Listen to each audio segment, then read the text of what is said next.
Hello everyone, my name is Prerna. Welcome back in my YouTube channel study point. Friends, कैसे हैं आप सब? I hope अच्छे होंगे। आज हम संविधान की अनुसूचियों से रिलेटेड कुछ क्वेश्चन डिस्कस करने वाले हैं। यहाँ से एक क्वेश्चन जरूर पूछ लिया जाता है आपके कॉम्पिटिटिव एग्जाम्स में, तो हम इस टॉपिक को बहुत ही ध्यान से पढ़ने की कोशिश करेंगे। तो चलिए बिना देर के वीडियो को स्टार्ट करते हैं। हमारे संविधान में 8 अनुसूचियाँ थी। कितनी अनुसूचियाँ थी? 8 अनुसूचियाँ थी।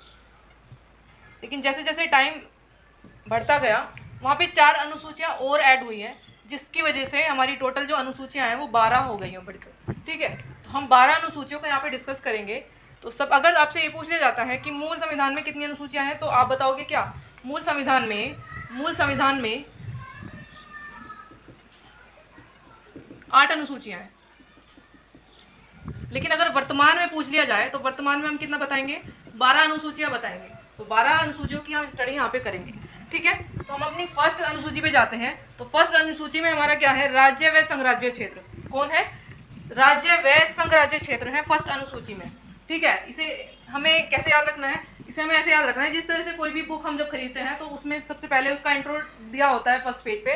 तो क्या होगा, उसी तरह से हमारे संविधान में हमारे देश के राज्यों के बारे में, केंद्र शासित प्रदेशों के बारे में यहाँ पे डिस्कस किया गया है। तो राज्य और संघराज्य क्षेत्र किसके अंदर है? फर्स्ट अनुसूची के अंदर। ठीक है, अगर हम बात करते हैं दूसरी अनुसूची की अपनी, तो दूसरी अनुसूची में भारतीय संघ के पदाधिकारियों का वेतन और भत्ता। तो पदाधिकारी, यहाँ पे पदाधिकारी आए हैं, यहाँ पे नॉर्मल इंसान नहीं होते। ठीक है, तो क्या होगा? पदाधिकारी जैसे हमारे राष्ट्रपति हो गए, मुख्यमंत्री हो गए, सुप्रीम कोर्ट के जजेस हो गए, तो इनके जो वेतन और भत्ते और पेंशन को जो डिस्कस किया गया है वो अनुसूची 2 के अंतर्गत किया गया है। क्लियर?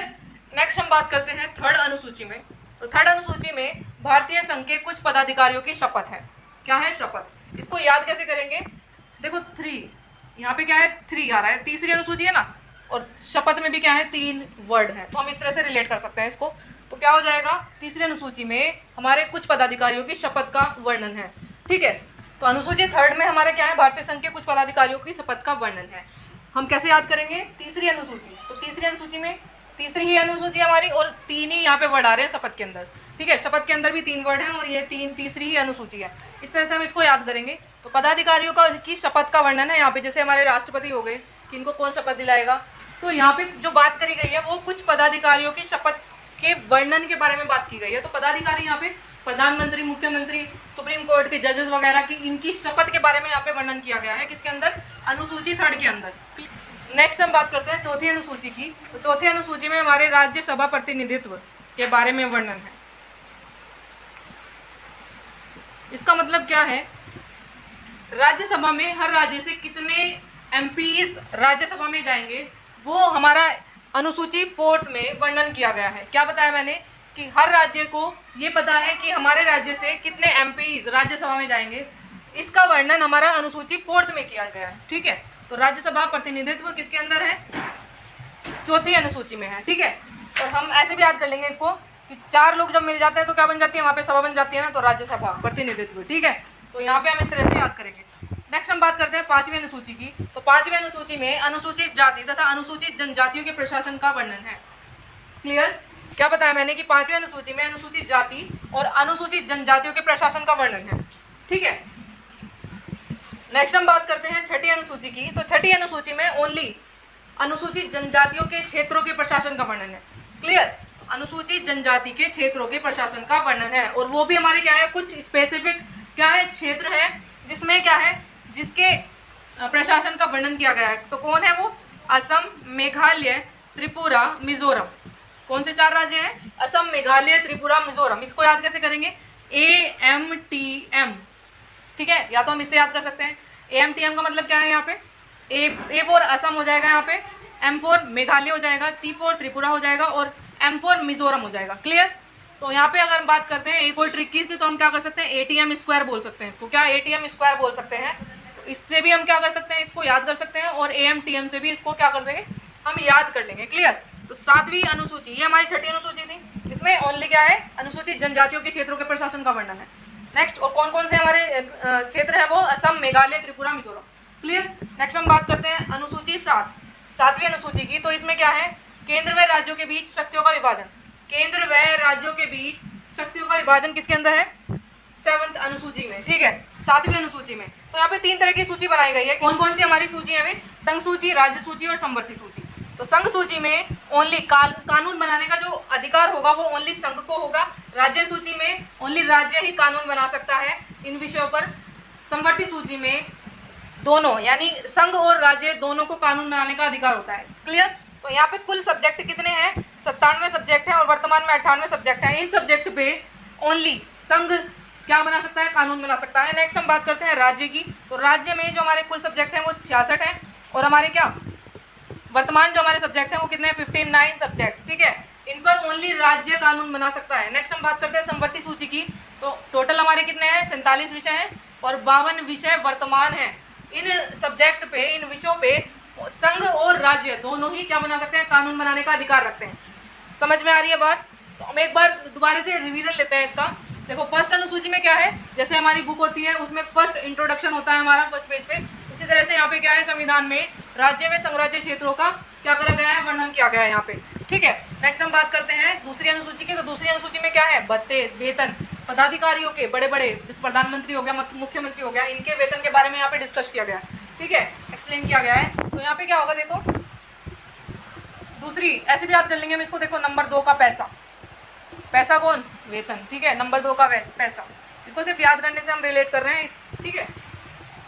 नेक्स्ट हम बात करते हैं थर्ड अनुसूची की। थर्ड अनुसूची में मैंने क्या बताया? 3 ही वर्ड यहाँ पे थर्ड में, और यहाँ पे क्या है? शपथ।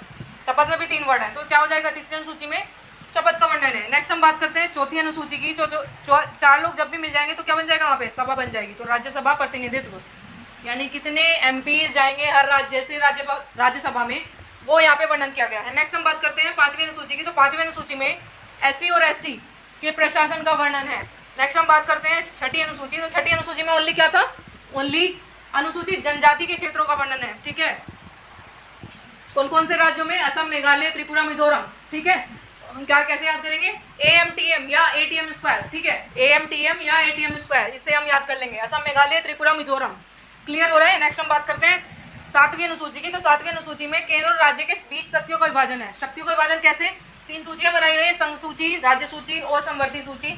इसमें कुल सब्जेक्ट कितने हैं? 97 और वर्तमान संघ सूची में कितने हैं? 98 सब्जेक्ट हैं, यानी एक बढ़ गया यहाँ पे, ठीक है। राज्य सूची में कितने सब्जेक्ट हैं? टोटल हमारे 66 सब्जेक्ट हैं और 59 वर्तमान सब्जेक्ट हैं, ठीक है। इसमें सिर्फ राज्य को कानून बनाने का अधिकार है। समवर्ती में राज्य और संघ दोनों ही कानून बनाने के अधिकारी होते हैं। यहाँ पे टोटल सब्जेक्ट हमारे 47 है और वर्तमान में हमारे 52 सब्जेक्ट हैं। क्लियर? एक क्वेश्चन यहाँ से पूछ लिया जाता है कि अगर ये पूछ लिया जाए कि मूल संविधान में हमारी कितनी अनुसूचियाँ थी, तो हम कितनी बताएंगे? 8 अनुसूचियाँ, प्लस यहाँ पे 4 ऐड हुई हैं। अगर वर्तमान में पूछ लिया जाए तो हम कितनी बताएंगे? 12 अनुसूचियाँ वर्तमान में। क्लियर? तो यहाँ से एक क्वेश्चन पूछ लिया जाता है। नेक्स्ट हम बात कर लेते हैं 8वीं अनुसूची की। और 8वीं अनुसूची में हमारी भाषाओं का 22 भाषाओं का उल्लेख है। मानक भाषाओं की अगर बात करें तो 14 भाषाएं थी। इसमें क्या हुआ? जैसे जैसे टाइम बढ़ता गया तो 1 भाषा, 3 भाषा और 4, 1, 3, 4 के उसमें क्या भाषाएं ऐड करी गई हैं। मैंने की जो एक भाषा जोड़ी गई है वो है सिंधी, ठीक है, जो कि 21वें संविधान संशोधन के थ्रू 1967 में ये जोड़ी गई थी, ठीक है। नेक्स्ट हम बात करते हैं 3 भाषाओं की। तो 3 भाषाएं कौन कौन सी थी? वो 3 भाषाएं कोंकणी, मणिपुरी, नेपाली। कैसे याद करेंगे? देखो नए नए वाली यहाँ पे क्या है? भाषाएं है ना, तो कोंकणी और मणिपुरी और एक नेपाली, ये 71वें संविधान संशोधन के थ्रू 1992 में जोड़ी गई। क्या बताया मैंने कि 71वें संविधान संशोधन के थ्रू 1992 में जोड़ी गई 3 भाषाएं। कौन सी? कोंकणी, मणिपुरी और नेपाली। नेक्स्ट हम बात करते हैं 4 भाषाएं। मैंने क्या लिखा यहाँ पे? 1 + 3 + 4, तो 4 भाषाएं। पहली जोड़ी गई सिंधी, 3 भाषाएं कोंकणी, मणिपुरी, नेपाली और 4 भाषाएं संथाली, मैथिली, डोगरी, बोडो। कैसी? संथाली, मैथिली, डोगरी, बोडो। कैसे याद करेंगे? देखो यहाँ पे थाली और यहाँ पे थिली, तो क्या हो जाएगा? दोनों सेम सेम सी है ना, और ये डोगरी यहाँ पे स्टार्ट हो रहा है और ये लास्ट हो रहा है, ठीक है। तो संथाली, मैथिली, डोगरी, बोडो, ये 92वां संविधान संशोधन के थ्रू 2004 में जोड़ा गया, ठीक है। ये चारों भाषाएं 92वां संविधान संशोधन के थ्रू 2004 में जोड़ी गई थी, ठीक है। एक बार और इसको रिवीजन करते हैं। यहाँ पे देखो 8वीं अनुसूची में 22 भाषाओं का उल्लेख है। मानक भाषाएं कितनी थी? 14, जोड़ी गई कितनी? 1 + 3 + 4 के सीक्वेंस में यहाँ पे जोड़ी गई हैं। तो पहली भाषा कौन सी है? सिंधी, जो कि 21वें संविधान संशोधन के थ्रू 1967 में जोड़ी गई थी।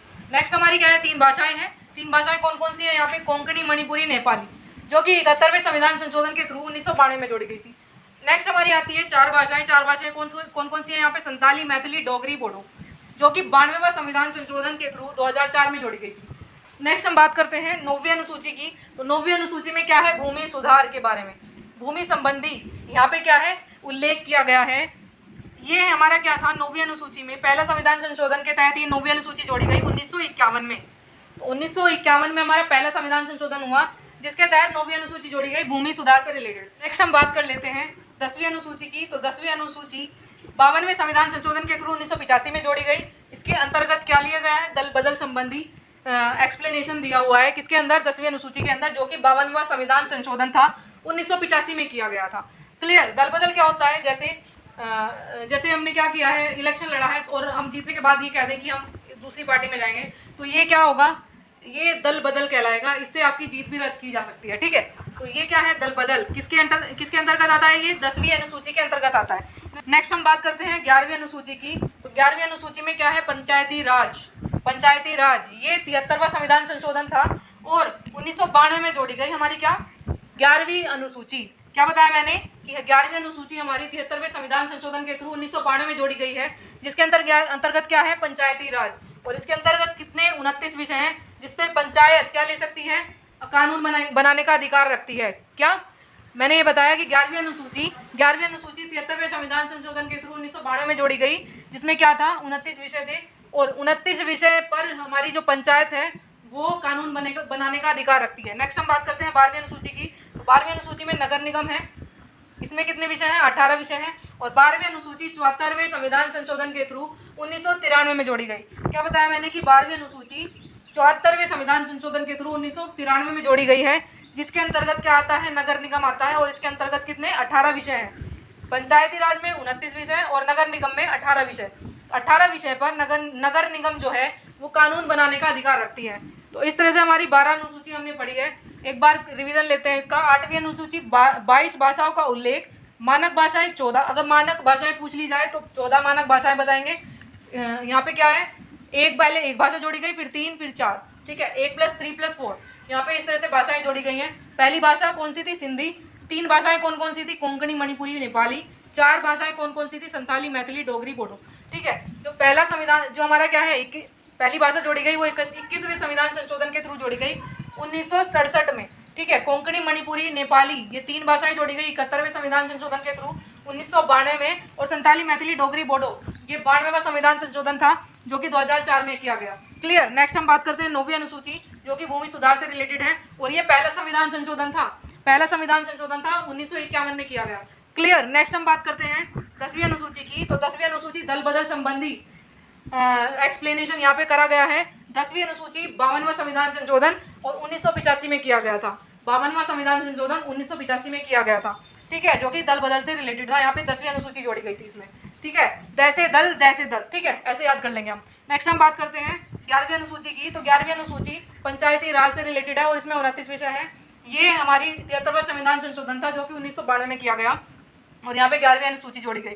12वीं अनुसूची में नगर निगम है, ये 74वां संविधान संशोधन था जो कि 1993 में किया गया और यहाँ पे कितने विषय थे, 18 विषय थे। ठीक है।